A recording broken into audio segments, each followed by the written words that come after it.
পুরো শেয়ার মার্কেটের মধ্যে ভারী সেলিং একটা এসেছে।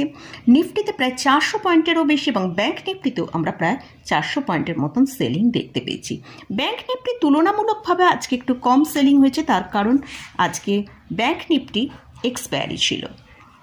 তো এই অবস্থায় আপনি ভাবছেন আপনার পোর্টফোলিও শেয়ার অনেক নিচে চলে গেছে, বা আপনি ট্রেডিং করেন আবার আপনার ট্রেডিংয়ে স্টপ লস সেট হচ্ছে, তো সেক্ষেত্রে আপনি কি করবেন? তো আজকের ভিডিওয়ে সেটা নিয়েই আলোচনা করব। ভিডিওটা শুরু করা যাক। আমি নিরুপমা, শেয়ার শেখো চ্যানেলের পক্ষ থেকে সকল বন্ধুদের স্বাগত জানাই। চ্যানেলটা যদি সাবস্ক্রাইব না করে থাকেন তাহলে চ্যানেলটা সাবস্ক্রাইব করে নেবেন, আর পাশে থাকা বেল আইকনটা প্রেস করে রাখবেন। আমি ভিডিও আপলোড করার সাথে সাথে আপনার কাছে ভিডিওটা পৌঁছে যাবে।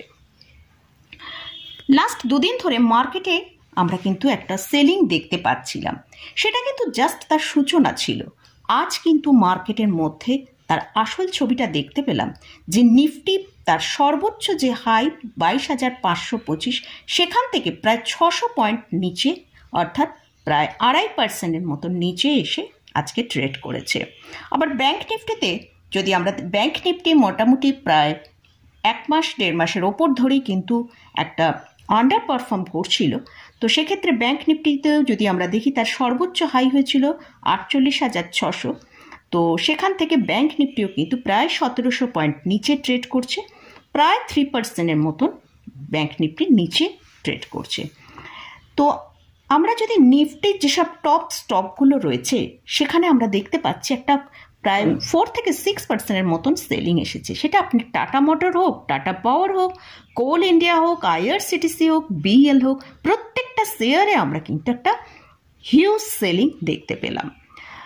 আর পিএসইউ স্টকে ম্যাক্সিমাম সেলিংটা হয়েছে এখানে, যেহেতু বেশি র্যালি এসেছিল সেই জন্য কিন্তু এইসব স্টকগুলো বেশি সেলিং হয়েছে। এছাড়াও আমরা যদি পিএসইউ ব্যাংকিং স্টকের ক্ষেত্রে দেখি, সেখানে কন্টিনিউ এসবিআইতে বেশ কয়েকদিন ধরেই কিন্তু সেলিং হচ্ছিল।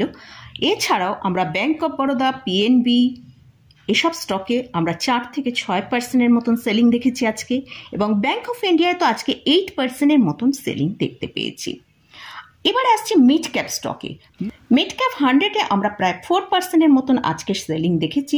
বিগত কয়েকদিন ধরেই কিন্তু এই মিড ক্যাপ স্টকে হিউজ সেলিং হচ্ছে। মিড ক্যাপ, স্মল ক্যাপ স্টকে সেলিং হচ্ছে। মিড ক্যাপ স্টকের যদি সর্বোচ্চ হাই থেকে প্রায় এখন আমরা 4000 পয়েন্ট নিচে ট্রেড করছে। স্মল ক্যাপেও আজকে 5% মতন সেলিং এসেছে, এবং তার সর্বোচ্চ হাই থেকে প্রায় 2000 পয়েন্টের মতন স্মল ক্যাপেও আমরা সেলিং দেখতে পেয়েছি। তাই স্মল ক্যাপ এবং মিড ক্যাপ স্টকেও আমরা হিউজ সেলিং দেখছি। সেখানে প্রায় 8% থেকে 10% মতন এক একটা স্টকে সেলিং এসেছে। তো এই রকম অবস্থায় আপনি কি করবেন?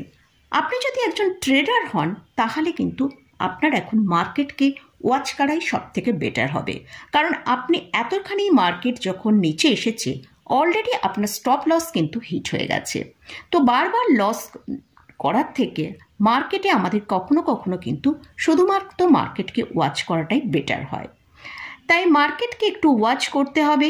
হয়তো নিফটি এখানে আমরা আজকে ক্লোজিং পেয়েছি 21,990-এর কাছে।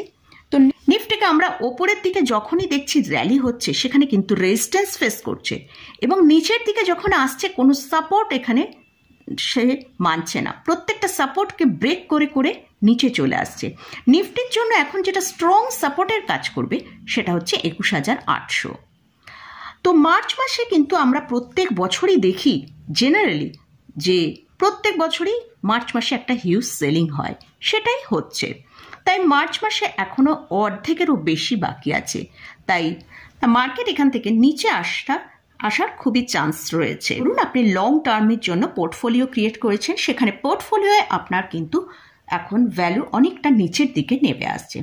এটা কিন্তু হবে, স্টক মার্কেট মানেই কিন্তু সেটা একভাবে ওপরের দিকে চলবে না। সেখানে কিন্তু যখনই সেলিং আসবে আপনার পোর্টফোলিও ডিক্রিজ হবে। তবে এই অবস্থায় মার্কেট যখন এতটা সেলিং এসেছে, এই জায়গায় আর সেলিং করার থেকে আপনার একটু ওয়েট করা উচিত। অন্তত এই মার্চ মাসটা পুরো কমপ্লিট হয়ে এপ্রিল মাসের ফার্স্ট উইক পর্যন্ত একটু দেখা উচিত। দেখবো মার্কেট আবার যখন বাই আসছে তখন কিন্তু অলরেডি আপনার পোর্টফোলিও স্টকে কিন্তু যদি ভালো ভালো স্টক আপনার পোর্টফোলিও হোল্ড করা থাকে তাহলে সেই স্টকগুলো কিন্তু আবার ওপরের দিকে মুভ করবে। যেমন এখন নিফটি 50-র ক্ষেত্রেও আমরা দেখতে পাচ্ছি যেসব স্টকে বেশি র্যালি এসেছিল সেই সব স্টকে কিন্তু বেশি সেলিং এসছে। আর যেসব স্টকগুলো খুব একটা বেশি র্যালি দেখেনি, যেমন আইটিসি, এইচডিএফসি ব্যাংক, স্টকগুলোই কিন্তু আজকে আমরা আইটিসি তো মানে ভালো গ্রিনেই আজকে সারাক্ষণ ট্রেড করেছে।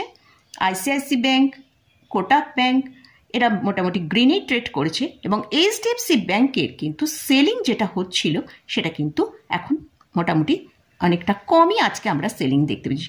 এদের সাপোর্টের জন্য কিন্তু নিফটি মানে আরও না হলে বেশি নিচের দিকে আসতো। আর আসছি, আপনি যদি নতুন করে বিনিয়োগ করতে চান তাহলে সেক্ষেত্রে আপনি কি করবেন? আপনার যদি এসআইপি চলে সেটা অবশ্যই আপনি কন্টিনিউ করতে থাকুন। যেমন ছোট ছোট অ্যামাউন্ট দিয়ে আপনি এসআইপি করছেন, সেই এসআইপিটা কন্টিনিউ করুন। আর যারা লামসাম ইনভেস্ট করতে চাইছেন তাদের জন্য বলবো, যদি আপনি ট্রেডিং পারপাসের জন্য হয়তো আপনি 6 মাসের জন্য 1 বছরের জন্য কোনো স্টক বাই করবেন ভাবছেন, এখন দাম অনেক নিচে চলে এসেছে, এই জায়গায় বাই করা যেতে পারে, তবে একটু ওয়েট করা বেটার হবে। কারণ এখান থেকে মার্কেট যদি আরও 2-3% কারেকশন হয় সেক্ষেত্রে কিন্তু স্টকগুলো নিচে আসতে পারে। তাই একটু ওয়েট করে মার্চ মাসটা কেটে যাবার পর মনে হয় বাই করলে বেস্ট হবে। কারণ মার্কেট যখনই এতটা সেলিং আসে তখন কিন্তু মার্কেট সাথে সাথে ওপরের দিকে চলে যায় না, হয়তো একটু ওপরে যাবে আবার নিচে আসবে, তো সেই জায়গায় বাই করাটা বেস্ট হবে। আর যদি আপনি লং টার্মের জন্য হোল্ড করতে চান, 2-3 বছরের জন্য আপনি লং টার্মে হোল্ড করে স্টককে রেখে দেবেন, তাহলে অবশ্যই আপনি এই পজিশনেও স্টক বাই করে রাখতে পারেন। আপনার পছন্দ মতন যেসব স্টক হবে সেখানে আপনি বাই করতে পারেন। তবে সেক্ষেত্রেও একটা কথা বলি, আপনি যদি মনে করে থাকেন যে 100 টাকা আপনি বাই করবেন, তার 30% এখন লাগান, আরও বেশ কিছুটা নিচে এলে সেখানে আরও 30% লাগান, আর বাকিটা হাতে থাকুক, যদি আরও নিচে যায় তখন বাকি পজিশনটা সেখানে অ্যাড করবেন। অবশ্যই আপনার হাতে সব সময় যেন একটা অ্যামাউন্ট ক্যাশ ইন হ্যান্ড হিসেবে থাকে, কারণ মার্কেট সম্পর্কে আমরা কেউই কিন্তু 100% এস্টিমেট করতে পারবো না। তাই মার্কেট কোথায় গিয়ে থামবে সেটা আমরা কেউ বলতে পারবো না, কিন্তু আমরা যদি ইনভেস্টমেন্টটাকে করি সেক্ষেত্রে কিন্তু আমাদের পোর্টফোলিওর স্টকগুলো অনেক নিচের দিকে বাই করতে পারবো। তো মোটামুটি আজকের ভিডিওয়ে আমি এই মার্কেটে আমার ভিউটাই আমি শেয়ার করলাম। তো অনেক মানুষের পোর্টফোলিওর স্টক অনেক নিচে চলে গেছে, সবাই বলছে যে পোর্টফোলিও এতটা নিচে এসছে, এক্ষেত্রে কি করা যাবে। তো সেইটাই আমার মনে হলো যে আমি আমার ভিউটা আপনাদের সাথে শেয়ার করি। তো আপনারা আপনাদের নিজেদের পোর্টফোলিও এবং ট্রেডিংয়ের জন্য কীরকম কী করবেন সেটা অবশ্যই আপনার নিজের ডিসিশন। তো আমি আমার ভিউটা আপনাদের সাথে শেয়ার করলাম। আপনি যে ডিসিশানটা নেবেন সবটাই আপনি ভালো করে মার্কেট সম্পর্কে বুঝে তারপরে ডিসিশান নেবেন।